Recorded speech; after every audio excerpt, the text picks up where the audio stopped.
Agrawal on the stage and would like to request him to share his thought on the concerned event. Please, sir. Hello. आज के इस सभा के मुख्य अतिथि और रायगढ़ के लोकप्रिय नेता श्री प्रकाश नायक जी, आज के इस सभा के गेस्ट ऑफ ऑनर और young dynamic energetic Kiran Panda ji, the principal of Vedic international school Raigarh Shri Girja Shankar Pandey ji, सामने बैठे मेरे बड़े भैया, मेरे पापा चाचा जी, मेरे मित्र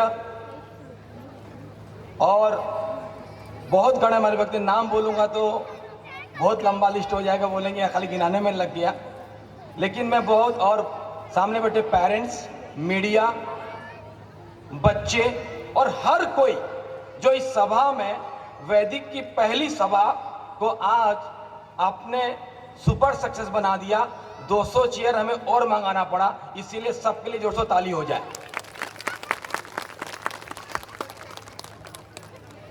कोई भी काम करने के पहले उसका एक वजह होता है और बहुत लाजमी है कि मैं यहाँ स्कूल चालू करने के पीछे भी कोई वजह होगी। वो वजह कितनी खास है, मैं कुछ आपसे बात करना चाहता हूँ। मैं आज कोई भाषण देने के लिए नहीं आया हूँ, आप मेरे परिवार के हैं, मैं आपसे अपने दिल की बातें करना चाहता हूँ। आज मैं जब बच्चों को देखता हूँ तो मुझे अपने दिन याद आते हैं कि मैं कैसा था। बचपन से बात अगर करूं तो लगेगा कि सारा एनुअल फंक्शन मेरे स्पीच में ही खत्म हो जाएगा मेरा बचपन में, तो इसीलिए मैं कुछ छोटी बात करूंगा। छोटी बात नहीं, टाइम शॉर्ट करूंगा, बातें तो बड़ी करूंगा। याद है मुझे जब मैं दिल्ली पढ़ने गया था, और जैसे कि आप देखते होंगे बच्चे जब कॉलेज में आते हैं तो बहुत डायरेक्शन लेस हो जाते हैं, क्योंकि स्कूल में जब होते हैं तो कहीं ना कहीं पेरेंट्स की गाइडेंस होती ही है, लेकिन जब कॉलेज पहुंचते हैं थोड़ी गाइडेंस छूट जाती है और पता ही नहीं होता कि करना क्या है। तो मैं ऐसे एमबीए करने पहुंचा दिल्ली,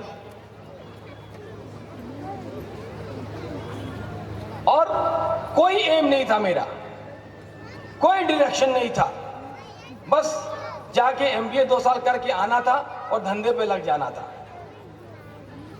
लेकिन वहां जो बदलाव हुआ मेरे लाइफ में, वो आज मुझे यहां खड़ा करने के प्रेरित कर दिया। मुझे याद है वो दिन जब मैं एमबीए के सेंटर जो कोर्टयार्ड रहता है वहां खड़ा था मैं, और वहां पे किसी से झगड़ा कर रहा था, और ये मंच पे खड़ा होकर बोलूं कि किसी लड़की से झगड़ा कर रहा था तो शायद आप मुझे माफ कर देंगे। उसी समय वहां से मेरे गुरु संजीवा शुक्ला गुजरे और उन्हें कहा, आनंद मेरे ऑफिस में आना, तुम्हारा जब झगड़ा खत्म हो जाए तो मेरे ऑफिस में आना। जाना ही था, जब गुरु ने बुला लिया, जैसे मैं उनके कैबिन के सामने पहुंचा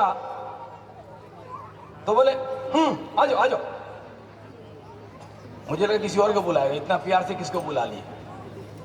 मैं पीछे पलट के देखा, कोई नहीं दिखा, तो शायद मुझे ही बुला रहे थे। मैंने कहा सर मुझे, हाँ हाँ आनंद आ जाओ आ जाओ आ जाओ, बैठो बैठो बैठो बैठो बैठो बैठो बैठो। अरे आनंद तुम बड़ा जबरदस्त हो यार, तुम में कुछ बात ही अलग है, क्या एनर्जी है तुम में यार। मुझे लगा ये मुर्गा को हलाल करने का चारा खिलाया जा रहा है। अब बैठने के लिए गुरु बोले तो बैठ ही गया। बोला आनंद मालूम है, मैंने बहुत साल के बाद इतना एक जबरदस्त लड़का को देख रहा हूं जिसमें इतना एनर्जी भरा हुआ है। तुम कुछ भी कर सकते हो, सिर्फ तुम्हें एक छोटा सा काम करना है। मैं स्तब्ध रह गया कि कोई इंसान बोले एनर्जी से भरा हुआ हूं। तुम्हें सिर्फ एक काम करना है आनंद, तुम्हारा जो एनर्जी का दिशा है ना, उस दिशा को बदल दो। जो तुम नेगेटिव दिशा में अपना एनर्जी को बर्बाद कर रहे हो, उसका दिशा बदल के पॉजिटिव दिशा में ले आओ।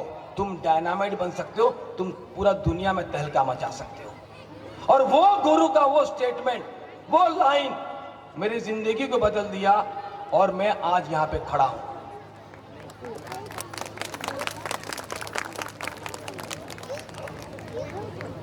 मैं जब पेरेंट्स से मिलता हूं, पेरेंट्स मुझे बोलते हैं आजकल के बच्चे तो किसी को मानते ही नहीं, बड़ा मुश्किल हो गया आजकल के बच्चे को संभालना। मैं कहता हूं साहब, ये तो ऐसे बात हो गई कि एक टाइपराइटर को बोल रहे हैं भाई तू कंप्यूटर चला ले। कहां से चलाएगा वो, जब उसको मालूम ही नहीं कि कंप्यूटर कैसे चलाना है। मुझे याद आता है एक बच्चे का नाम, उस बच्चे का नाम भी यहां लेना चाहूंगा। उस बच्चे का नाम था कन्हैया अग्रवाल। 5-7 साल 10 साल पुरानी बात है। वो बच्चा काफी बदमाशी करता था।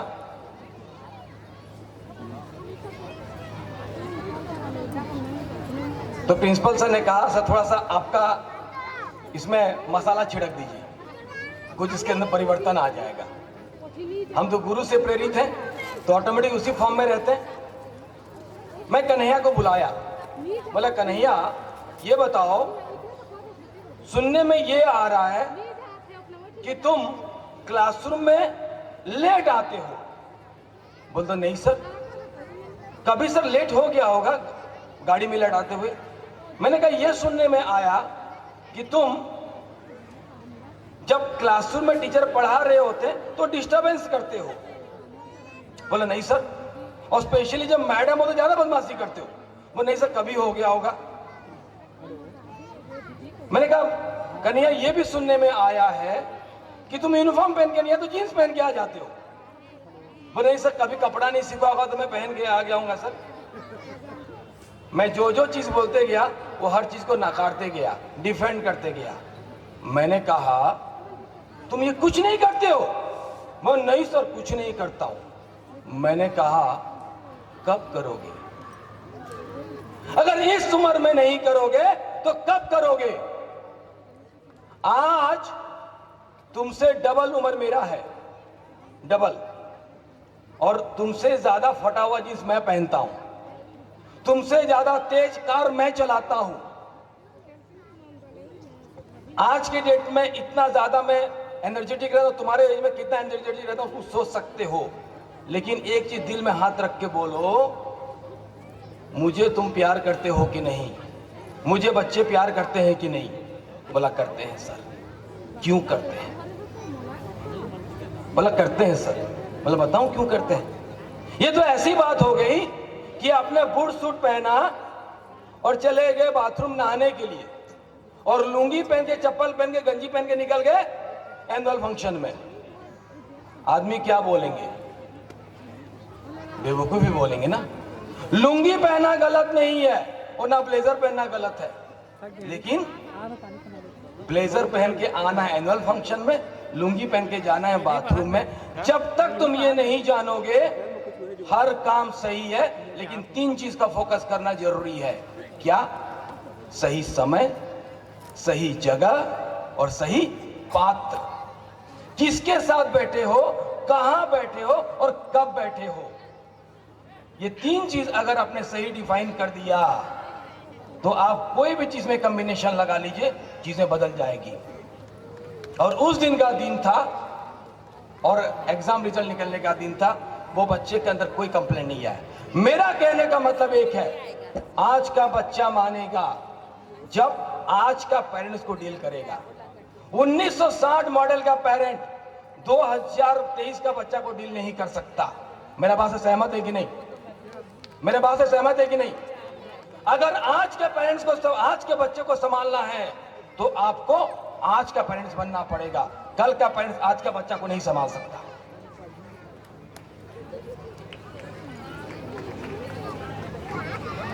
मैं एक चीज लोगों से पूछता हूं, टीचरों से पूछता हूं, मैं कहता हूं द्रोणाचार्य क्या थे? सब कहते हैं टीचर थे। मैं कहता हूं इससे बड़ा झूठ दुनिया में कभी नहीं किसने कहा। आप चौंक रहे होंगे क्या कहना चाह रहा है एनुअल फंक्शन में खड़ा होके। मैं पूछता हूं द्रोणाचार्य क्या थे, और सब पूछते हैं, सब बताते हैं कि द्रोणाचार्य टीचर थे। मैं कहता हूं इससे बड़ा झूठ हो ही नहीं सकता। अगर आप इतिहास में पलट के जाके देखें, द्रोणाचार्य आते थे और अर्जुन को बताते, अर्जुन ये लो तीर और मार लो और मैं चला, कल नया चैप्टर पढ़ेंगे। ऐसा होता था क्या? द्रोणाचार्य उसी को बार बार तब तक सिखाते थे जब तक अर्जुन उस गुण को ना सीख ले। और इसीलिए मेरे इतिहास में कभी किसी ने किसी को टीचर नहीं कहा, गुरु कहा। लेकिन जब अंग्रेज आए उन्होंने इसको टीचर बना दिया और कोच बना दिया। टीचर का काम पढ़ा के चले जाओ, बच्चा किया नहीं किया कोई मतलब नहीं। और कोच आएगा इंडियन क्रिकेट टीम को सिखाने के लिए, जो बताएगा कि भाई क्या करना है। मैं कहता हूं गुरु वो शब्द है, गुरु वो शब्द है जो बच्चे को जो पढ़ाता है, ये इंश्योर करता है कि बच्चा के अंदर वो नॉलेज ट्रांसफर हो गया कि नहीं। तो मेरा द्रोणाचार्य कोई टीचर नहीं थे, वो गुरु थे जो बच्चे को इंश्योर करते थे कि बच्चा सारा चीज सीख जाए। जिस दिन मेरे टीचर गुरु बन जाए और ये इंश्योर कर ले, ये निश्चित कर ले कि मैं क्लासरूम में जो पढ़ा रहा हूं वो मेरा बच्चा सीख जाए, उस दिन हर एक टीचर के अंदर द्रोणाचार्य देख लूंगा और सारा दुनिया आपको द्रोणाचार्य के नाम से पहचानेगा। मैं यही कहना चाहता हूं।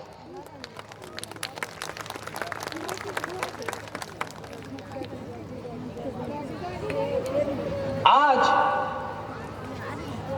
अगर एक देखें, औसतन एक बच्चा जो पैदा होता है और क्लास 10 तक पढ़ के आता है, उसको औसतन 4 से 5 हजार बार, मैं वो छोटा फिगर बोल रहा हूं, है तो ये 10,000 ऊपर, 50,000 के ऊपर है, मैं 5,000 छोटा सा फिगर ले रहा हूं। 4 से 5 हजार बार उसको बता दिया जाता है कि तू क्या नहीं कर सकता, तू दौड़ नहीं सकता, तू साइकिल चला नहीं सकता, तू भाग नहीं सकता, तुझे मैथमेटिक्स नहीं आता, तू गधा है, तू कुछ नहीं कर सकता।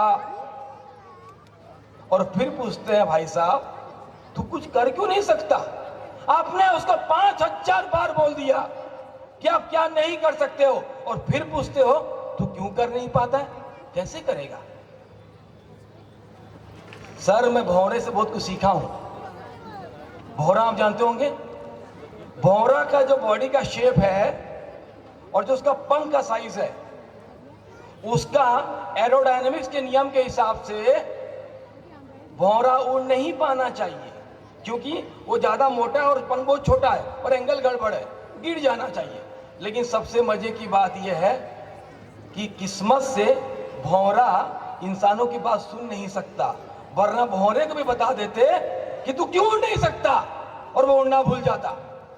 सबसे बड़ी तकलीफ है कि हम बच्चे को यह नहीं सिखाते हैं कि तू क्या कर सकता है, हम बच्चे को यह सिखाने में लग जाते हैं कि तू क्या नहीं कर सकता। यह सबसे बड़ी हमारे एजुकेशन सिस्टम की फॉल्ट है। मैं आज यहाँ पे सारे पेरेंट्स से रिक्वेस्ट करना चाहता हूं, बच्चे को कुछ बात करे या ना करे, उसको बताइए कि वो दुनिया में भगवान का दिया हुआ सबसे बेहतरीन गिफ्ट है और वो दुनिया में कुछ भी कर सकता है, कुछ भी। सिर्फ उसको एक विश्वास देने की जरूरत है। जिस दिन वो बच्चा वो विश्वास पा लिया, वो कुछ भी कर लेगा। मैं हमेशा कहता हूं, यहाँ कोई नर्स है, मैं माफी मांगूंगा उनसे, मैं एक स्टेटमेंट देने जा रहा हूं। मैं कहता हूं एक नर्स और एक मां में फर्क क्या होता है। मैं नर्स को सम्मान करता हूं, उसके साथ स्टेटमेंट दे रहा हूं। एक नर्स और एक मां में क्या फर्क है? नर्स मां से ज्यादा सेवा करती है, लेकिन सिर्फ एक फर्क है, नर्स बच्चा को पेशेंट मानती है और मां बच्चे को अपना मानती है, मेरा है बोलती है। जिस दिन टीचर और पूरा सिस्टम ये मान ले कि ये मेरा है, तो कंप्लेन करना छोड़ देंगे, जिम्मेदारी लेना शुरू कर देंगे। माँ जिम्मेदारी लेती है और नर्स ड्यूटी निभाती है। तो ड्यूटी निभाना और जिम्मेदारी लेने में बड़ा फर्क है। जिस दिन हम जिम्मेदारी लेना शुरू कर देंगे, ये बच्चों को कुछ भी करने से कोई रोक नहीं पाएगा। मैं सिर्फ बहुत ज़्यादा नहीं बोलूँगा क्योंकि ऑलरेडी यहाँ के लोकप्रिय नेता हैं, उनका आप सुनना चाहेंगे। मैं आखिर में छोटा सा स्टोरी सुनाना चाहूँगा, उसके साथ मैं अपना वाणी को विराम दूंगा। जैसे बिल्डिंग की बात चली, प्रिंसिपल सर ने कहा कि हम बिल्डिंग बना रहे हैं, तो मुझे बिल्डिंग की स्टोरी याद आ गई बैठे बैठे। अमेरिका में ऐसे 2 बिल्डिंग था और 2 बिल्डिंग के बीच में पूरा भीड़ जमा हो गया।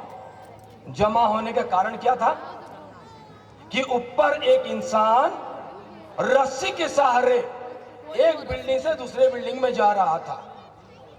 सबका दिल का धड़कन तेज कि अगर रस्सी हिल गया तो इंसान नीचे और राम नाम समझ सकते हैं। लेकिन धीरे धीरे करके वो इंसान दूसरे बिल्डिंग में पहुंच गया। सबको थोड़ा शांति लगा, चलो इंसान बच गया। लेकिन देखते ही देखते दिल की धड़कन डबल होने लगी। कारण था कि वही इंसान अपने पीठ में और एक बच्चा को बिठा दिया था। अब तो सबकी दिल की धड़कन डबल तेज, क्योंकि अब अगर गिरे तो 2 आदमी की जान खतरे में थी। लेकिन धीरे धीरे करते हुए वो पहले बिल्डिंग में पहुंच गए। सबको लगा चलो भाई बच गया, शांति। उसके बाद वो इंसान था, उसने माइक लिया और चिल्ला के बोला, क्या आप मानते हैं कि मैं इस बिल्डिंग से उस बिल्डिंग में इस रस्सी के द्वारा जा सकता हूं? सबने क्या कहा? क्या कहा? हाँ, आप जा सकते हैं। फिर उसने माइक लेकर अनाउंस किया, क्या आप मानते हैं कि मैं किसी को कंधे के सहारा बिठा के ये रस्सी क्रॉस कर सकता हूं?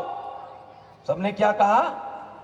हाँ, आप कर सकते हैं। फिर उसने माइक लेके बोला, कौन मेरा पीठ में बैठना चाहेगा? और पूरी क्राउड खाली।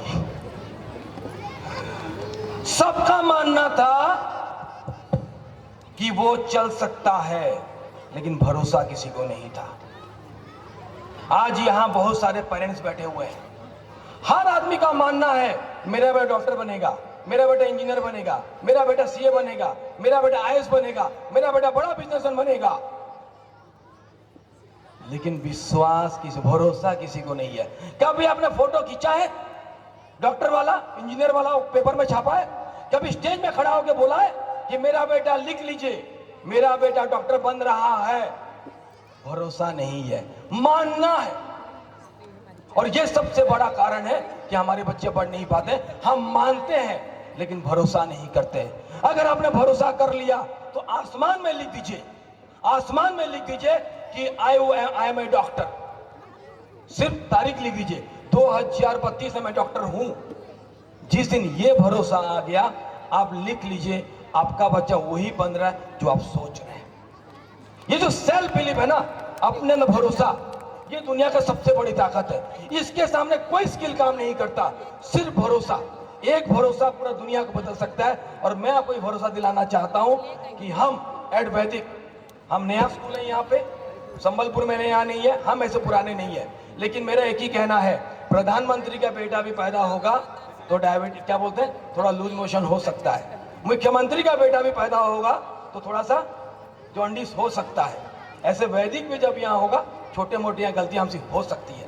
लेकिन ये समझ लीजिए कि अगर यहाँ वैदिक आया है तो वैदिक का जो मूल मंत्र है कि हर एक बच्चे के पीछे काम करना, उससे हम थोड़ा भी नहीं भटकेंगे। ये एज ए चेयरमैन आपको विश्वास दिलाना चाहता हूँ। और आपने जो विश्वास दिखाया हमारे ऊपर, इसलिए मैं नतमस्तक हूँ यहाँ पे। और विधायक साहब इतना व्यस्तम कार्यक्रम से भी रहते हुए भी यहाँ आए और उन्होंने कहा कि मैं 1 घंटे और बैठूंगा, ये काबिल तारीफ है।